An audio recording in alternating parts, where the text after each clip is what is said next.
here, EPA conference in France today. And my name is Jin Lee, and here is my advice professor, who fully support my whole research process.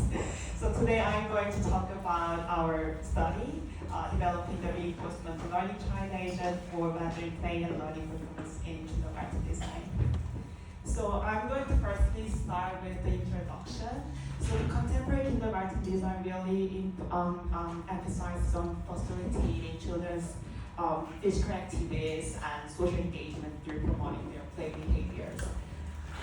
But as you guys know, there is always a high unpredictable in predicting their behavior rate. There is always a huge gap between our expectation and reality.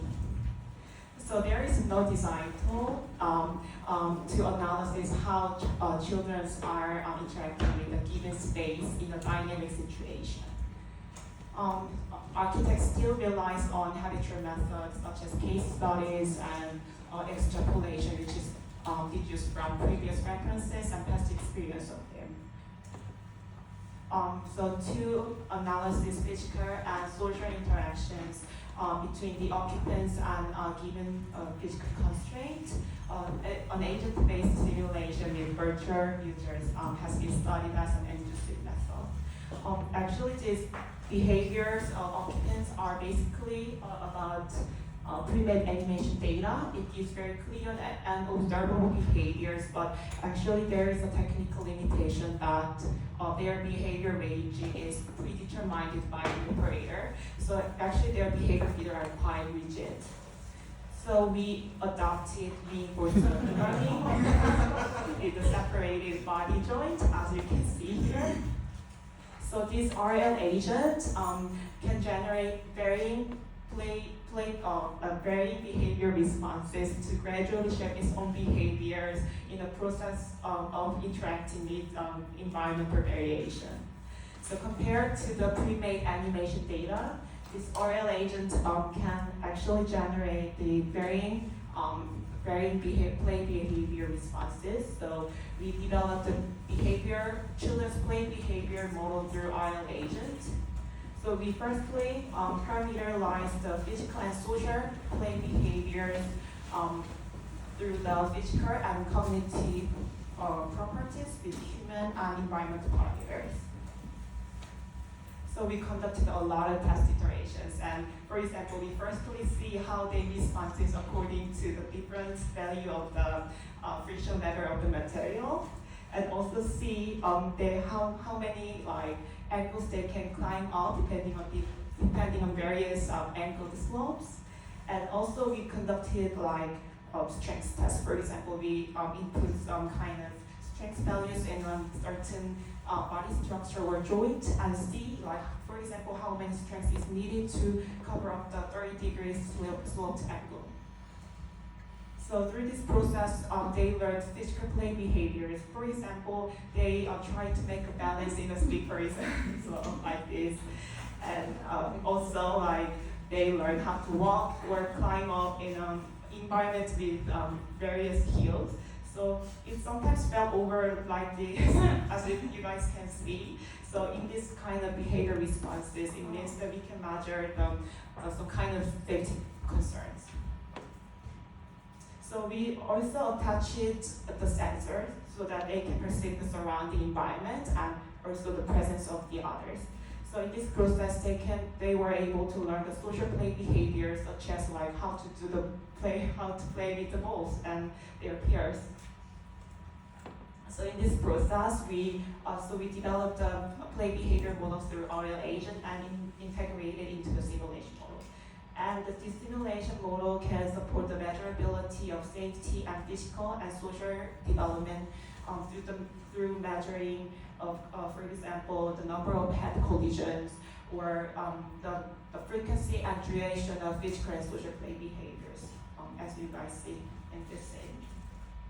And then next we populated the agent into the authentic design case, Takatuka Land in Germany. And in this case study, we were able to know that the simulation model enabled the holistic performance analysis with explicit evidence. And we also offered some personality modes. For example, it can show how the social relationships are changing in a dynamic situation with the social network. And also it marked a green dot in the point where the social interactions have been awkward. And also it visualized the play circulation depending on the age groups, like younger and older children. And also with the red marking, it detected the point where the children has been falling over. So we conducted a comparative life experience with 14 professional architects, and they performed the design test, and they present the play-oriented kindergarten design with this design task. So in the first session of the experiment, they firstly performed the design test and refined the kindergarten design in their pedicure method without using the simulation model. And in the second session, they explore and refine the initial kindergarten design with using the simulation model. So as a result, as you can see, they produced a total of 17 kindergarten design with using the simulation model. So in this paper, we sampled 5 kindergarten designs and measure the frequency and duration of the social plays and safety as well, as you can see here. And today I'm going to introduce 3 samples here. So for example, the participant A, she firstly really concerned about the safety concerns. So she placed ski floor and ramp to separate the circulation between the younger and older children. And after using the simulation, she removed the kind of digital layout so that they can offer more social interactions between the different age groups. So as a result, there is increasement in frequency of social play behaviors and also the duration of the social play behaviors as well. And also the participant C, he initially designed with very complex physical layout, and this physical layout and diverse ceiling height. And after using the simulation, he entirely simplified the overall shape, and because he observed that there is a lack of interactions in the initial design. So as a result, there has been a 37% of increasement in frequency of social play behaviors. And last, the participant E, in the initial design, he observed that there is a lot of red markings in a younger children's classroom. And after using the simulation, he refined his design considering the dynamic movement of the young children. And as you guys can see, for example, he expanded the size of the classroom. 2 minutes.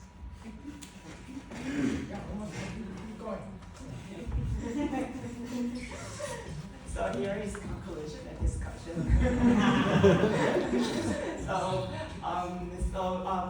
From this study, we were able to see that most design cases show an increase in social play and safety by eliminating ineffective layouts and expanding the space available. And also most participants targeted varied factors depending on their design objectivities and conducted design trade-off considering the user's environmental responses. And as a result, we were able to confirm that the RL child agent facilitated the holistic analysis and the calculation of generative responses.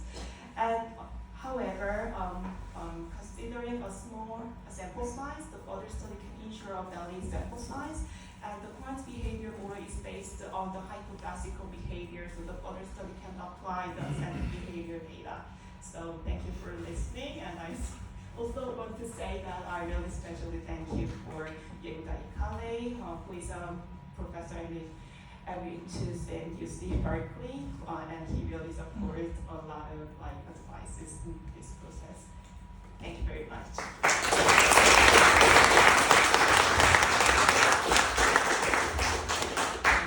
Thank you for your very fine presentation. And please, there is the first question, please. Yeah, thank you so much for this very interesting application of reinforcement learning.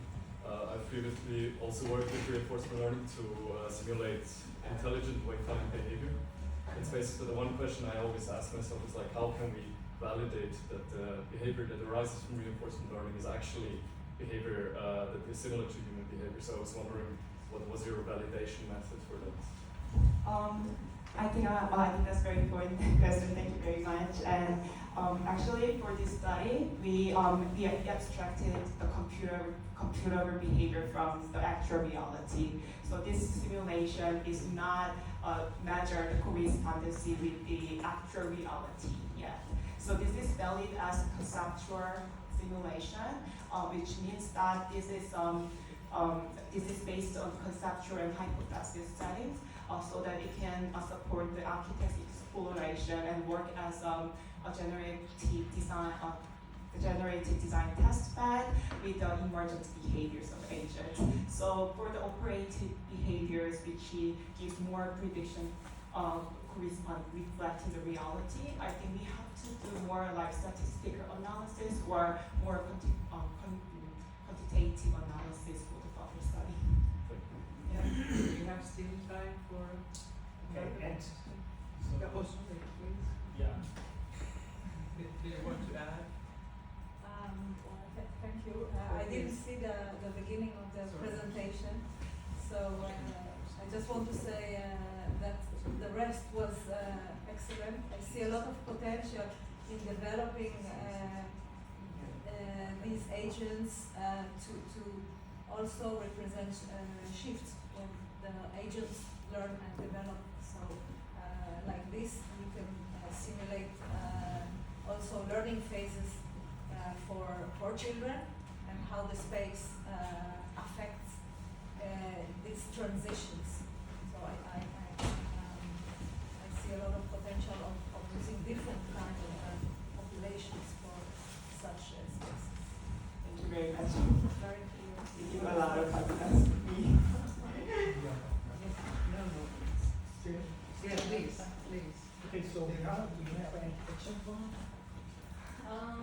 No, I just want to say that it's wonderful work. Really enjoyed it, especially your comparison between simulation and non-simulation. I was wondering if you have any more qualitative insights from the experiment itself with respect to with or without simulation.